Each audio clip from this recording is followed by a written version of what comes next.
Many moons ago, in the heart of the Kalahari Desert lived a young man named Boitumelo. Now, Boitumelo was known throughout the land for his laziness. From sunrise to sunset, all he did was sleep. The young man had no ambition, no drive. All he loved to do was sleep. One day, while he was sleeping under the shade of a large tree, an old and wise tortoise approached him. "Greetings, young one," said the tortoise. But Boitumelo just turned over and continued sleeping. The tortoise cleared its throat and said, "You are lazy." At this, Boitumelo lifted his head up to reveal his face, which was full of sleep, and said, "I am not lazy. I'm just resting my eyes." "That is a lie," said the tortoise. "You are lazy. If you were not lazy, you would go and work in the fields like your brother so that you could have food to eat and not beg for it." At that moment, Boitumelo felt a surge of anger. "How dare this old reptile insult me?" he thought. And as such, he stood up and said to the tortoise, "I am not lazy. I can work. In fact, tomorrow I will show you how hard I can work." "That is a promise," said the tortoise. "And I'll be watching." With that, the angry young man went back to his hut. The whole night he did not sleep. He kept tossing and turning, thinking about how he was going to prove to the tortoise that he was not lazy. When the sun rose, he went to the fields where his brother was working. He took a hoe and started working. Now, Boitumelo had never worked in the fields before, and so he did not know what he was doing. As such, by midday, he was exhausted and he started to feel very hungry. Looking around, he saw some juicy watermelons in a nearby farmer's field, and so he decided to go and eat them.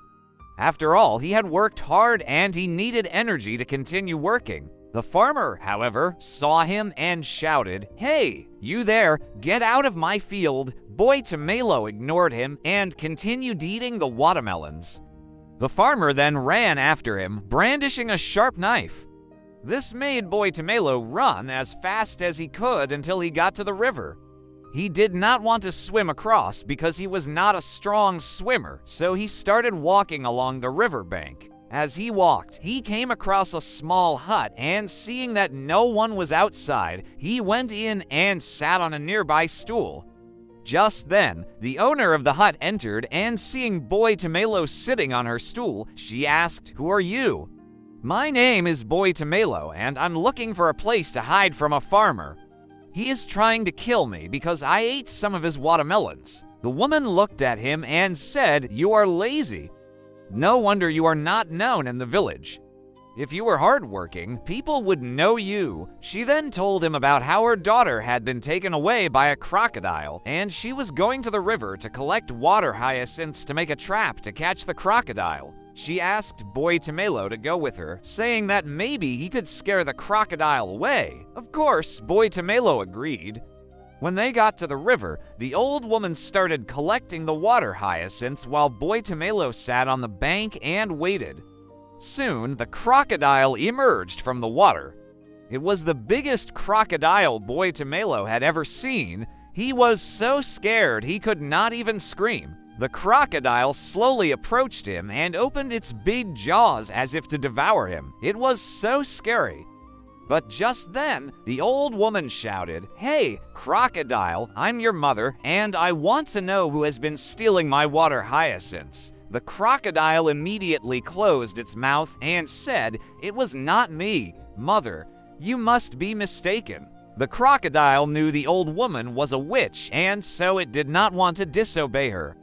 The old woman pretended to be angry and said, "You must bring me the person who has been stealing my water hyacinths, or else I will turn you into a stone." The crocodile became very scared and quickly disappeared into the water. When the crocodile had gone, the old woman turned to Boitumelo and said, "You are lazy, but since you helped me, I will give you something that will make you rich." And with that, she gave him a small pouch.